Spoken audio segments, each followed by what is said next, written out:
Moin Moin and welcome to Ralfs Foto-Bude. Yeah, a few weeks ago I presented to you the Sony Alpha 5000 and now we have the next step, the Sony Alpha 6000. So you may think this is the follower of the Nex 6, but yeah, it's kind of in between Nex 6 and Nex 7. Why? One of the reasons is because the Alpha 6000 has a 24 megapixel APS-C sensor, so that's the same sensor which worked in the Nex 7. This one, the Nex 7 also had the 24 megapixel APS-C sensor. But the outline of the camera and the buttons and dials are a little bit more close to the Nex 6. So it's kind of in between both cameras. We still have a turnable screen. You see, it turns like this and a little bit downwards. We don't have a touch screen. Again, the Sony Alpha 6000 doesn't have a touch screen.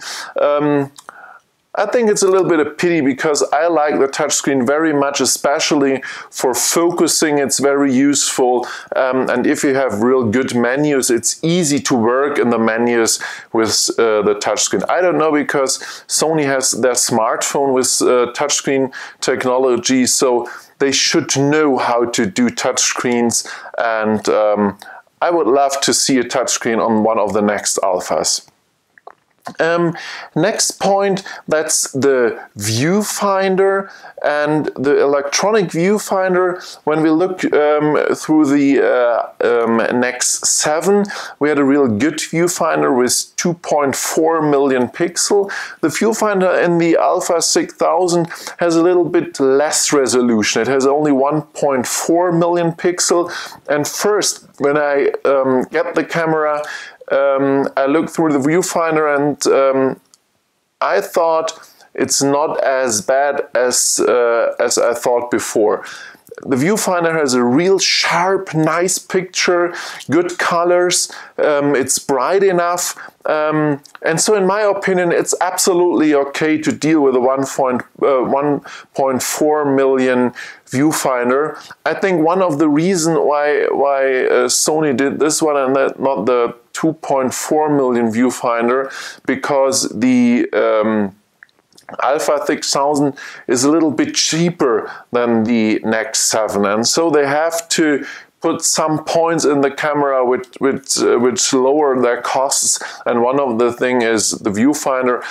I compared it directly because one of my friends has a Nex 7, and I compared it directly between the Nex 7 and the Alpha 6000, and in my opinion, yes, you will see it, that's for sure, but it's absolutely okay. I can deal with this one, and for me it's absolutely okay to get this one, because the 5000 doesn't have an electronic viewfinder, and that's a point. I wouldn't buy this one because in the bright sunlight you will nothing see. You will see nothing on the screen, and so it's very important for me. It's very important to have a electronic viewfinder, and especially with my glasses, it's very important because when I'm outside, I don't have the glasses, and I cannot see anything very clear on the monitor, and therefore for me it's important to have the electronic viewfinder because I can see everything in the viewfinder. I have the menus in the viewfinder, I have everything in the viewfinder, I can manual focus with the viewfinder, and that, for me that's absolutely perfect to have a viewfinder. So let's have a look to the different buttons and dials of the camera. On the top of the camera we have the flash shoe, and it's not only a flash shoe, but it's an accessory shoe where you can put a microphone or lights or stuff like this on. Talking about the microphone, one thing I miss at the Alpha 6000, that's a microphone input. You only can put an external microphone here on the accessory shoe, but the problem is it's only a Sony microphone, so you can't use your own microphone. It's a fixed microphone which you can put here on. Maybe there are some other companies who make an extra shoe for this one, but by now we only have the Sony microphone which you can put here on the flash shoe or on the accessory shoe. Here we have the flash. Push the button on the back side and the flash pops out. You can move the flash a little bit backwards for indirect flashing over the ceiling, so that's real nice function. Again, we have this one in the other necks on the Alphas also. On the top side we have the program dial. It starts with P, program mode, A, aperture, S, shutter, M, manual. Then we have the memories, we have the video mode, panorama function, scene mode, and the two different intelligent automatic, intelligent normal, and intelligent plus automatic. Then we have the dial where you can change different settings. So if you're in A for aperture and we have a look on the back screen, you will see here we have the aperture f6.3, and when I turn the dial you see the aperture change. So that's very nice, and that's very easy to change the different important settings of the camera with the top dial. Next to the shutter release and the on-off switch, we have the custom 1 button, C1. This one you can configure like you want. You can put there the ISO setting or something else. You can toggle between manual focus and autofocus, so you can put any function you like on this button. I show you later in the menu how this will work. As I showed you before, here we have the flash button, the menu button where you come into the menus, and as you can see the menus are now in the DSLR mode, so that these are not the next menus, the old next menus. These are the DSLR menus which the SLT cameras use, and I like this menu a little bit better because in my opinion, it's a little bit easier to understand. Next point, AEL, auto exposure lock. Then we have the function button. If you press the function button, you come into a quick menu. You have 2 rows with 6 functions. You can customize these functions in the menu, and so you will change the different settings very easy. So if you want to change here the shooting mode, just press the button and you have the different drive modes here, beginning with single shooting, the continuous shooting, self-timer, and the different bracketing functions. One thing I will show you, if you have a function like this and there's a small error on the left or on the right side of the function, please push the left or right button of the 4-wheel drive, because there you have different options for this menu point. In this case, continuous shooting high, press the left button, you have continuous shooting low and continuous shooting mid. So that's very important. If you see functions like this and you have the small arrows on each side or on one side, use the right or left button of the 4-wheel button here and you have different options. So that's the FN button, very useful. And they have the big dial here, and combined with a 4-way button here on the different settings. You have the ISO setting, different settings here, and you can customize the left, the right, and the bottom. Not the top button, the display button is still always the same. So if you press the display button, you can toggle between the different settings of the display, like you see here. Replay button and custom button 2, it's also customized in the menu. So let's have a look at the menu. When we go into the menu, you will see we have the image size 24 megapixel, and here you can set different image sizes to 12 megapixel and 6 megapixel.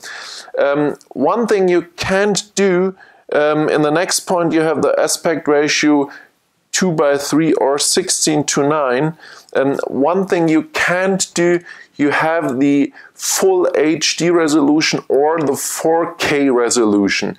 You have a little bit more when you go into the lower image sizes. I don't know why, because I would like to see the origin HD, full HD resolution 1920 by 1080 or the origin 4K resolution, because if you show this on a flat screen with 4K or full HD, for the flat screen it's very easy. He can show the picture one by one. He don't have to scale it down or scale it up. So in my opinion, it would be very important to get a real one by one full HD or 4K resolution here in the camera. Next point is the quality, and yes, we have the JPEG and we have the RAW combination. You can use both or one of the two resolutions. The two qualities. We have the panorama size and panorama direction. If you want to use this, you have to dial here on top of the panorama function, and then if you press the button, you see we have the panorama size and the panorama direction. So that's very easy to change. Next point in the menu is the file format, and in the file format, that's the video format, you have AVC HD or you have MP4, but I would suggest to take AVC HD because this is the better film quality and you have more options. You will see in the next point the record settings. You have more options in the record setting. The highest one is 60p with 28 megapixel per second. And then you have 60i with lower data rates, or 24 with 24 megapixel or 17 megapixel. That's the setting for NTSC. You also can go down to PAL setting, the European video standard or the European TV standard. If you go down in the menu, in the setup menu to the PAL standard, you won't have 60p, but you will have 50p. So that's the difference, 60 or 50p NTSC 60 and the PAL mode 50p. So that's the difference. And also the 24p you have only in the NTSC mode. If you go to PAL, you have 25, sorry, you have 25p mode. Okay, so next point is the drive mode. I showed you before. You have the different settings and also the continuous shooting mode. And I show you how fast the continuous shooting mode is just now.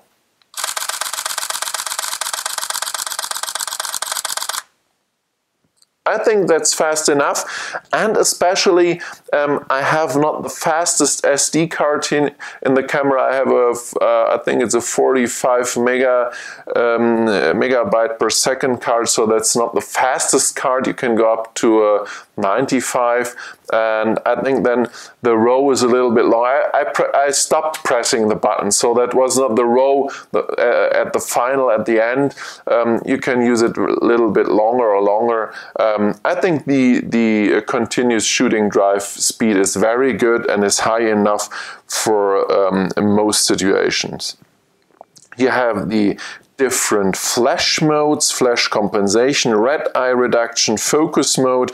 You can change between the autofocus single, autofocus automatic, where the camera changes automatically between the autofocus single and the autofocus continuous mode. Then you have the AFC, autofocus continuous for moving objects.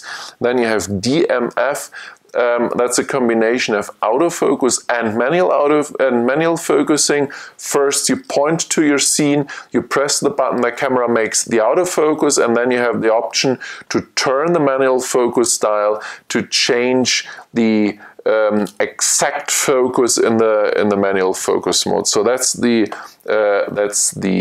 DMF mode, and back again to the manual focus mode where you can make the manual focusing. Okay, so back to AFS for single mode. Next point is the focus area. Here you have different options, starting with wide, zone, center, and the most important is the flexible spot. And in the flexible spot you have again 3 options: large, small, and medium. If you go to the small, you will see here is the small point, and this one you can move with the 4-way button on each point you want. And so if you want to take portrait, you can move the small point to the eye of your portrait model, and you will get the autofocus perfect on the eye. Okay, so let's go back to the wide mode and again in the menu. Then you have the AF Eliminator if you're shooting in low light and need a little bit help for the autofocus, autofocus drive speed fast, and autofocus track duration. These are 2 points for video shooting. You can say if the AF drive speed is faster or slower. So if you take a scene and maybe you take a scene like in the mountains, and you're focusing on the background and make a turn, and in the front of you there's a tree or something like that, and you don't want that the focus goes on the tree, you set the autofocus on slow speed, so the autofocus is very slow to focus to the tree, and the tree is out of your picture and the focus is still on the background. If you want to take pictures of your dog playing around or your children playing around, you need the fast autofocus, because the kids are running, the dogs are running, and the autofocus should go fast to the scene. And so that's the reason why you can use in this options or in this scenes you should use the AF drive speed fast. Track duration is the question: how long will the autofocus track your scene? Exposure compensation, exposure step, ISO setting. ISO setting goes up to 25,600 and starts at the lowest point of ISO 100. And yes, you have the different auto ISO settings where you can let the camera decide which ISO should be used. Metering mode, again you have the multi-center and spot metering. White balance, you have different settings from the auto white balance to the daylight and so on.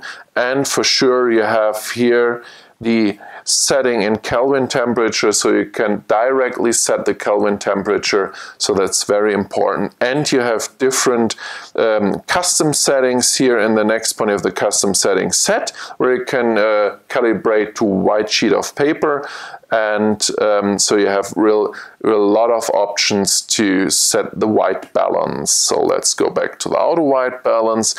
DRO and auto HDR. DRO is dynamic range optimization, which you can use when you have scenes with very bright and very dark elements in the scene, and you can try if the dynamic range optimization helps to get a little bit flatten this and makes a little bit better picture. So you have the bright areas are a little bit lower or less, and the dark elements are a little bit brighter or lighter, so you will see them better in your picture. So you should try this one. It works not for every scene, but try. Creative style. The creative style are the different picture settings, starting from standard, vivid, neutral, clear, deep, light, portrait, landscape, sunset, night scene, autumn leaves, black and white, sepia, and back to standard. And you have the individual settings for each of the different settings, and you have 1, 2, 3, 4, 5, 6 individual settings which you can customize. Okay, so go back to the picture effects. Picture effects, that's like the art filters, and you have options like toy camera, pop color, posterization, and so on. You see you have a lot of different settings, and again, if you have 2 arrows on the left and the right side, there you have options in the setting again. That's what I said before, and here we're back to the picture effects. Next point, zoom, focus, magnifier, and long exposure noise direction. So when we go to the manual focusing, so let's go back to the manual focusing. I will show you how this works. We go to manual focusing and use the macro lens, because then I can show you what this mean. And here we take something like this. When I turn the front lens and go into the manual mode, you see that the camera magnifies automatically the scene, and now I can focus perfect on the point. Just go closer, sorry, wrong direction. Here we are, and here it is. And as you can see, if I press the middle button here, you can change from 5.9 to 11.7 magnification. So you can go very, very close, and it's absolutely perfect for macro photography. And I like this one. And you can see this also in the electronic viewfinder. So that's real nice, and you have a real good option to focus perfectly on the point. Then you have the long exposure noise direction, high ISO noise direction, smile and face detection, soft skin effect you have. Just go back to the manual shooting here. Oops, sorry. Out of the menu, you have the soft skin effect, auto object framing, scene selection, and in the movie option, when you go to the movie, let's change here to the movie on the top dial, then you will see in the menu you have the different program modes, program auto, and if you press the button, you have program auto, you have aperture priority, shutter priority, or manual exposure. So these are the options in the video mode. Okay, let's go back to the menu. Steady shot, that's the picture stabilizer. You can set this one off and on. This lens doesn't have, that's the macro lens, this lens doesn't have a stabilizer, so you can't change the point. But when we go back to the kit zoom lens and press the button, here we are, and you see we have the steady shot option, and then we have color space, and the next point, auto slow shutter, audio recording, wind noise reduction, and so on. These are not so important points for photography. Next one is the custom menu. You have the zebra, you have the manual focus assist, that's what I showed you before, and the magnification time, grid line, auto review, display button. Here you can set the different views for the monitor. Which one do you want to see by pressing the display button? You can toggle between these 5, or you can only toggle between 2. So if you want, you can customize this point, and you can customize it also for the not only for the monitor but also for the viewfinder. Next point is peaking level. For manual focus, you can set up the peaking function, you can set up peaking color, exposure set guide, and then here we have different settings of the finder, the monitor. You can automatically change between the monitor and the electronic viewfinder. There are some these two pieces where when you put your eye in front of the sensor changes between the monitor and the electronic viewfinder. One very important point is in the point 6 in the custom menu 6, because you have the function menu set. When you press this one, you see you have the upper 6 functions and you have the lower 6 functions. And these are the functions. When you press the FN button, you see here are the different functions you have. And so you can customize this, and you can customize it absolutely to your needs, and that's very nice. I like this very much. Also, the custom key settings, you have the AEL button, that's the one here, custom 1, custom 2, custom 1, custom 2, the center button, that's this one, then you have the left and right button, and the down button. These are all the buttons you can customize, and I think that's very good, because so you can customize your camera absolutely perfect to your needs and can work very fast. Next point is the Wi-Fi connection. You have a Wi-Fi connection, can send pictures smartphone, computer, or to your TV. Yes, and on the side you see we have this sign here. It's not Nespresso, but this one is the NFC sensor or NFC chip, and if you have a smartphone with an NFC chip, you can bind both the smartphone and the camera very fast and easy over the NFC chip. Next point is the application list, and here in the application list you find the smart remote embedded. So that's the point to use the smartphone for remote control of the camera. But let's be honest, there's only, I think, 2 points you can change. That's the exposure compensation, and that's it. You can change the different programs, you can change the picture quality or stuff like that. No, you only can see the picture on your smartphone and make an exposure compensation, and that's it. I think Sony should do a little bit more, because the other companies do it, and so Sony, please make some more points in the remote control with a smartphone. Let's replay, and then we have the setup menu, and in the setup menu they have monitor brightness, the finder color temperature, and so on. Here we have the standard settings.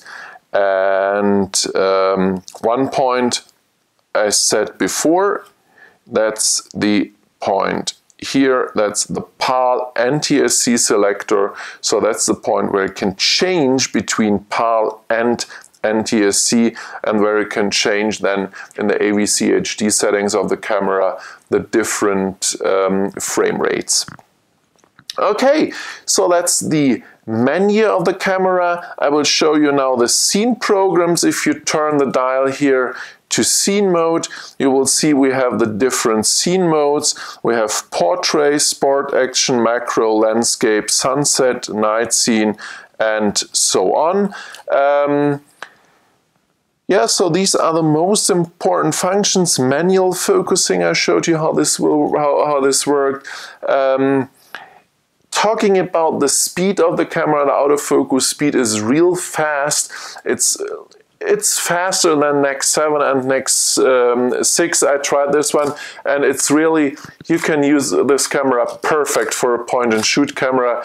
You see, and all the pictures are sharp and perfect clear. So yes, the autofocus speed of the Alpha 6000 is very, very good, and the camera is a real fast camera.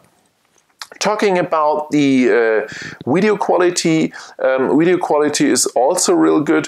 I made some movies out of the driving car, and it was very good. There were no stops or something like that. A very smooth picture, and different light situations, bright light or shadow behind some trees. The camera worked very good and make a very good exposure compensation, so the picture never was too bright or too dark. Yes, I like this one very much, and I think the picture quality in video is a real good one, and you can use this real good as an camcorder, and so yes, Sony does a real good job talking about the video quality. Next point is the picture quality. And there were some opinions which said that the picture quality is not as good as the Nex 6 and Nex 7. In my opinion, that's not true. In my opinion, the picture quality is in between, and the picture quality takes both of the cameras, takes the part of the quality of the Nex 6 with the good high ISO, and some of the Nex 7 with a real detailed picture, and so in my opinion the picture quality of the Alpha 6000 is real good. We can have a look on the picture quality. You may know my test chart, which I use for my camera tests, and in the test chart there are several parts of the picture where you can compare the detail resolution and the noise. So let's have a look to the middle part, and here in ISO 100 you see that's a very sharp detailed picture. The small lines are very good reproduced, the colors are very good reproduced, absolutely no noise. So ISO 100 is a real sharp detailed picture. Going to 400, you see it's almost the same. It's a little less resolution, but remember, this is a magnification of the whole piece. So I think it's still very good, and there's in ISO 400 almost no noise.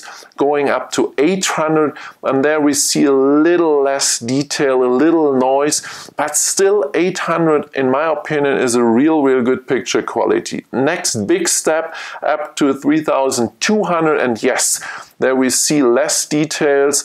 The small lines on top are a little bit weaker, so they are not so clear like in ISO 100, but still you can see each line very clear, and the noise is still acceptable.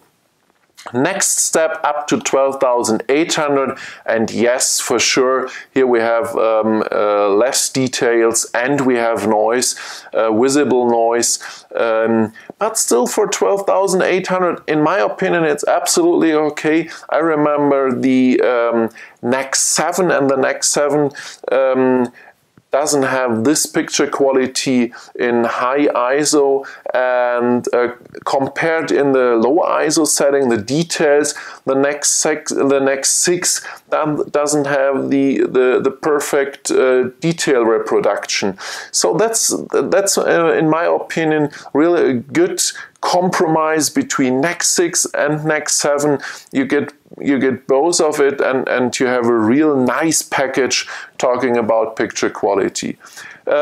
Comparing ISO 100 with ISO 800 in this picture, on the left side you see the 100 ISO setting, on the right side you see the 800 ISO setting, and there you see there's a small difference. If you see the words on the electronic part, you see on the left side it's a little bit sharper, it's a little bit more detailed.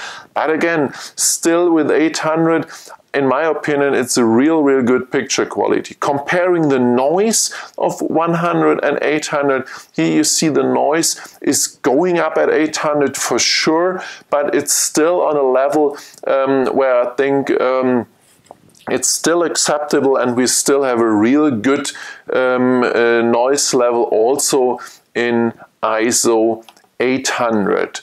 One important thing, when you want real perfect details and you want the best picture quality you can get out of the camera. Use good lenses like the 30mm macro lens, that's a real good lens. Or on the other hand, the 10-18mm wide angle zoom lens, that's also a very good lens.